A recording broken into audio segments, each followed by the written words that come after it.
नमस्कार साथियों, अभी 2 मार्च को सोनीपत नगर निगम के मेयर का उपचुनाव हुआ, जिसमें लगभग 28.8% मतदाताओं ने अपने मत का प्रयोग किया, जो लोकतंत्र के लिए बहुत ही चिंता का विषय है।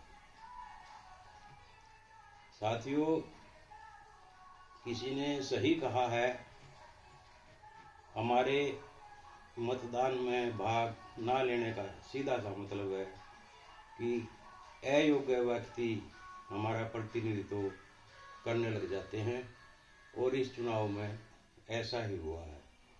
एक मोटे अनुमान के मुताबिक अगर मैं आपसे बात करूं तो टोटल मतदाताओं का 13% मत हासिल करने वाला प्रत्याशी आपका मेयर पद के लिए प्रतिनिधित्व करेगा। साथियों, इस बारे में मैंने शहर के कम से कम 150 प्रतिष्ठित व्यक्ति, अलग अलग समाज, अलग अलग वर्ग, अलग अलग जाति और अलग अलग समुदाय से संपर्क किया और ये जानने का प्रयास किया कि इतनी कम प्रतिशत मतदान का क्या कारण रहा। 2-3 बातें सामने उभर कर आई। सबसे पहला कारण तो ये रहा, जैसा मेरे सर्वे में उभर कर आया कि कोई भी पार्टी ऐसा उम्मीदवार नहीं दे पाई जो जनता की पसंद बन सके। दूसरे नंबर पर जितने हमारे पूर्व में प्रतिनिधि रहे हैं, चाहे वो सांसद रहा हो, विधायक रहा हो, पार्षद रहा हो या नगर निगम चेयरमैन रहा हो, उनकी जन सुविधा के प्रति कोई सरोकार ना रखना, बेरुखी रखना, जनता के कार्यों में कोई ध्यान ना देना, ये भी एक विशेष कारण रहा। कारण जो भी रहा हो, और इस 28% में भी साथियों मैं आपको बताऊं, लगभग 1200 वोट गांव बैयापुर से पड़े हैं, जो कि नगर निगम क्षेत्र से बाहर है। हालांकि निर्वाचन आयोग ने उस गांव के जो बूथ हैं, जितने वोट पड़े हैं, उनको गिनती से बाहर रखने का फैसला कर लिया है। फिर भी इस गांव में चुनाव करवाने के लिए सरकार का जो खर्च हुआ, जो एनर्जी वेस्ट हुई, या इसके लिए कौन जिम्मेवार है, क्या उस बारे में कोई कार्रवाई होगी, ये अभी निश्चित नहीं है।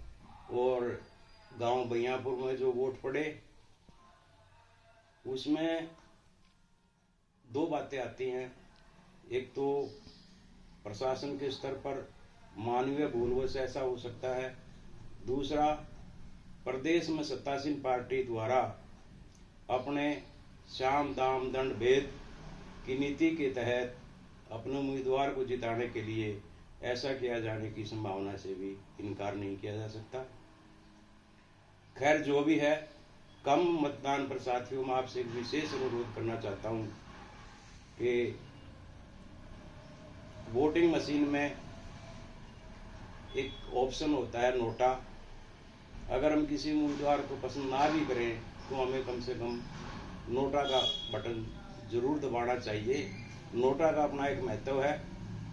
नोटा का मतलब ये होता है कि जितने उम्मीदवार आपके चुनाव लड़ रहे हैं, उनमें से कोई भी नहीं। और इसका विशेष महत्व इसलिए है क्योंकि अगर नोटा पर डाले गए मत जीतने वाले मत से अधिक हैं तो वो चुनाव निर्वाचन आयोग को दोबारा करवाना पड़ेगा। और इसमें भी एक खास बात ये है, जिन प्रतिनिधियों ने उस चुनाव में भाग लिया है वो आगे चुनाव में उस पद के लिए भाग नहीं ले सकते। अतः मैं आपसे अनुरोध करूंगा, भविष्य में जब भी कोई भी चुनाव हो, छोटे से लेकर बड़े तक, आप अपने मत का अवश्य प्रयोग करें और किसी प्रतिनिधि को या प्रत्याशी को आप पसंद नहीं करते हैं, नोटा का बटन दबाएं। ये बहुत जरूरी है लोकतंत्र के लिए। धन्यवाद साथियों, नमस्कार।